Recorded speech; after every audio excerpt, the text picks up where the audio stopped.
আরে আপনাদেরকে তো প্রশ্ন করা উচিত ছিল, বিএলওরা অন্য রাজ্যে কেন মারা যাচ্ছে না, এই রাজ্যে কেন মারা যাচ্ছে? মুখ্যমন্ত্রী ভয় দেখিয়েছেন তাদের চাকরি খেয়ে নেওয়ার, সেই জন্য ভয় মারা যাচ্ছে।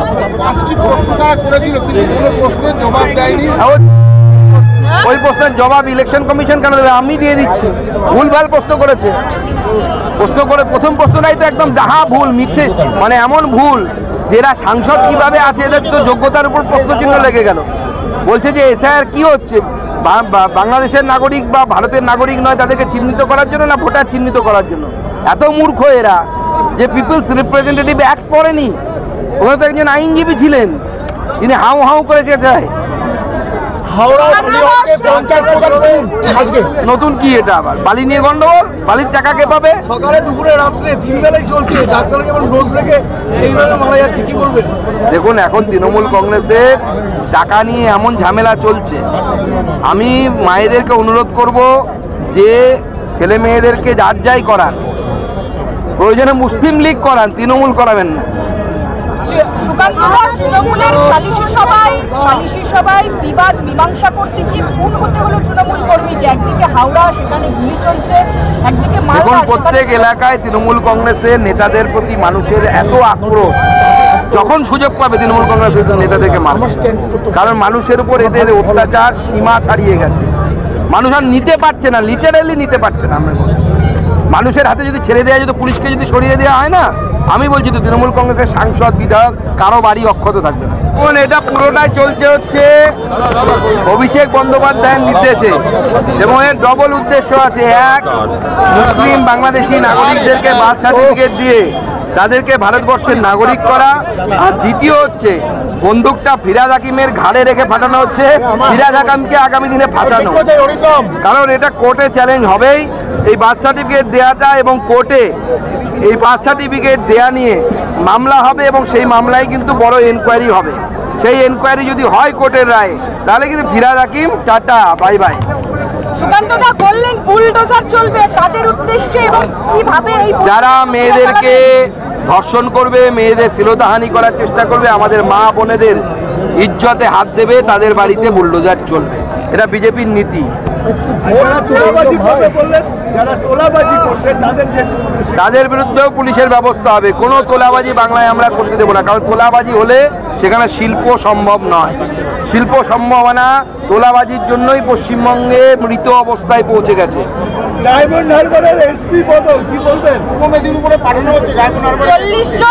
আমার কাছে যা খবর অভিষেক বন্দ্যোপাধ্যায় এবার তৃণমূল কংগ্রেসের তরফ থেকে নন্দীগ্রামে বিধানসভায় দাঁড়াবে, সেই জন্য নিজের ধরা অফিসারদেরকে ওই জেলাতে ট্রান্সফার করা হচ্ছে। ওনার উপমুখ্যমন্ত্রী হওয়ার খুব শখ, সেই উপমুখ্যমন্ত্রী হবার জন্য উনি নন্দীগ্রামে বিধানসভায় দাঁড়াবেন বলে আমার কাছে খবর আছে। বিশ্বাস করছেন? ভাইপো ভয় তো পাচ্ছে।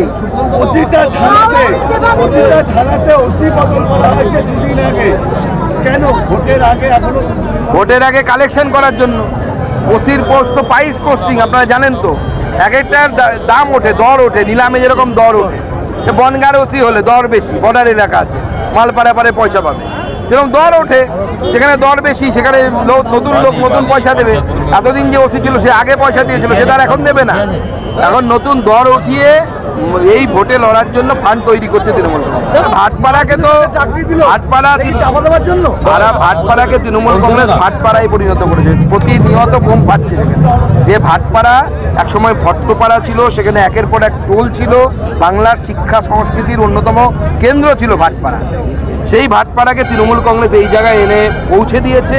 এর হাত থেকে মুক্তি প্রয়োজন। ভাটপাড়াকে আবার আগের জৌলুসে ফিরিয়ে একমাত্র ভারতীয় জনতা পার্টি। চোখ খুলে নেয়া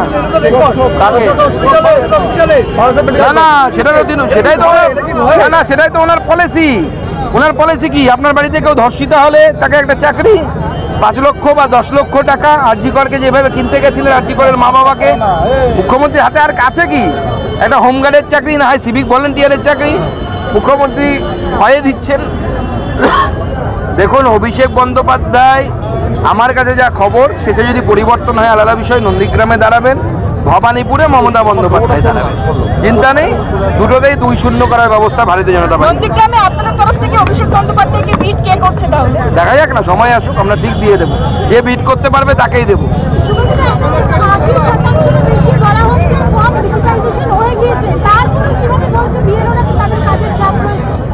দেখুন, তৃণমূল কংগ্রেসের এই হাইপোথিসিস, এই চাপের হাইপোথিসিস সম্পূর্ণ মিথ্যে।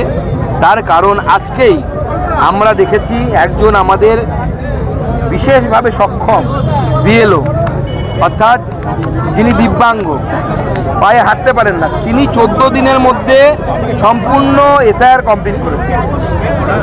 এখন যদি কিছু মানুষ এই সুযোগটাকে ব্যবহার করে আমি কিছু কাজই করব না, বেশ কিছু সরকারি কর্মচারী আছে, এটা দেখুন অস্বীকার করার জায়গা নেই, যারা তৃণমূল কংগ্রেসের দৌলতে চাকরি পেয়েছে এবং তারা কোথাও কোনো কাজ করে না। এই যে বিএলওরা অবস্থান বিক্ষোভ করছিল, মাত্র 4 জন বিএলও ছিল, ওর মধ্যে বাদ বাকি কেউ বিএলও ছিল না, সব তৃণমূল কংগ্রেসের দালাল, তৃণমূল কংগ্রেসের ক্যাডাররা সেখানে গিয়ে মিটিং মিছিল করছে। সুকান্ত দা, শেষ প্রশ্ন, ওয়াকফ আইনে মান্যতা দিল রাজ্য সরকার, এসআইআর এর মতোই কি ওয়াকফটাও মেনে নিতে বাধ্য? আমি প্রথমে বলেছি মমতা ব্যানার্জি কে মান্যতা দেয়া?